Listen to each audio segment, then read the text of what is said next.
During his premiership, John F. Kennedy was surrounded by bonesmen like McGeorge Bundy and David Acheson, son of Dean Acheson.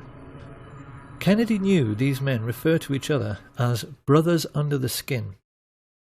They swear an oath of secrecy and then ruthlessly vow to help each other's careers in any way they can throughout their lives, even if it means committing murder.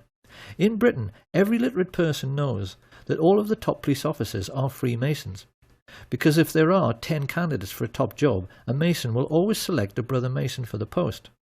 Skull and Bones works the same way, and JFK took this problem so seriously that he even made speeches warning America about the danger of secret societies.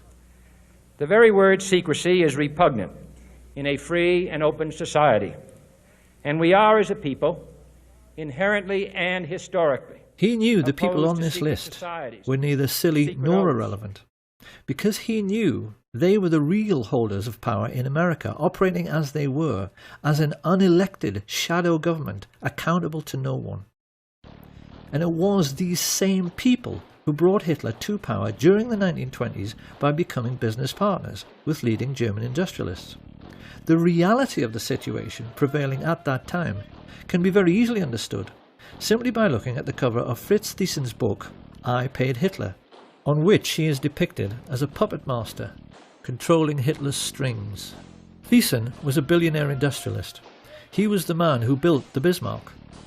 His company, United Steelworks, made 3/4 of all Germany's steel, and he joined together with Skull and Bones members Prescott Bush and George Herbert Walker to financially assist the Nazi Party. Together they recruited head of the German central bank Hjalmar Schacht to the fascist cause, and then combined with other leading industrialists to sign the letter which convinced Hindenburg to appoint Hitler as Chancellor on the 20th of February 1933. Had anyone inquired around this time about the postal address of the Nazi Party, they could legitimately have been told that it was 39 Broadway, Manhattan, New York, because this was where Averell Harriman, Prescott Bush and George Herbert Walker kept their office. And being no fool, Fritz Thyssen used their banking services to set up secret cash funds funneled through another bank in Rotterdam, the Bank voor Handel en Scheepvaart, to finance the building of the first official Nazi Party headquarters, the Brown House. This was all done with the full cooperation of the Dutch bankers, who orchestrated this entire sinister business with the assistance of the Thyssen family lawyer, Allen Dulles. Of course, the Germans themselves were ecstatic. We've all seen the newsreels from that time in which they are stomping around in their jackboots, acting like a master race, because they had swallowed the propaganda that they were being led to glory by a Superman who had rebuilt the economy and Germany's infrastructure all by himself. This was a lie. Hitler didn't have any money. You can only build autobahns with one thing: capital investment, and that investment came mainly from America. The Nazis were also given a lot of help from the City of London, help which came mainly in the shape of Sir Montague Collett Norman, Governor of the Bank of England. Norman was connected to Bush and Walker through the merger of Harrimans with the Brown brothers, who traded in London as Brown Shipley, hence Brown Brothers Harriman. The people behind this multinational investment bank had a long-standing racial tradition. Few British people at the time were aware that they only enjoyed relatively cheap clothing because it was all made from slave cotton brought from America on the Brown Brothers ships and sold to British mill owners. Montague Norman was heir to this colossal Brown Brothers fortune. As the de facto head of world banking, he made no secret of his only being interested in the richest 1% of people. And even as the newspapers began to fill with stories of Nazi concentration camps, he still declared himself to be Hitler's most avid supporter.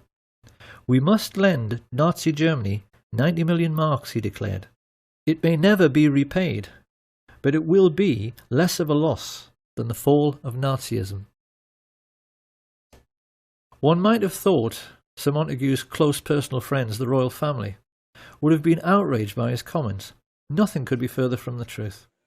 It is part of the remit of this film to try and make people aware of the tricks the rich play in order to control how we think.